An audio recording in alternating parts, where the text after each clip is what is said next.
Guys, আজকে সবজি রান্না হবে। আর এখানে সবজিগুলো কেটে নিচ্ছে। অলরেডি কিছু সবজি কেটে ফেলেছে। এদিকে তেলাপিয়া মাছের মাথা দিয়ে লাউ শাক রান্না হচ্ছে। শাকটি রান্না হয়ে গিয়েছে, সবজিটা ধুয়ে নিচ্ছে।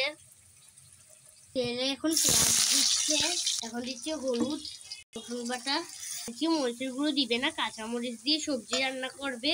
এখন দিল লবণ, একটু মশলার গুঁড়ো। এখন সবজি দিয়ে দিয়েছে, সবগুলো সবজি দিয়ে দিয়েছে। আম্মু একটি ডিম ভাজা করছে, আর তাই আগে পেঁয়াজ দিয়েছে, তারপর ডিমটা দিচ্ছে। ডিম ভাজাটা হয়ে গিয়েছে, দেখুন অনেক সুন্দর লাগছে দেখতে। এখন প্লেটে নিয়েছে আমার জন্য ডিম ভাজা আর ডাল। গাইস, সবজিটা মনে হয় আজকে আর হবে না, গ্যাস চলে গিয়েছে। আর একদিন সবজিটা বসিয়েছিল, গ্যাস চলে গিয়েছে। আজকেও সেম।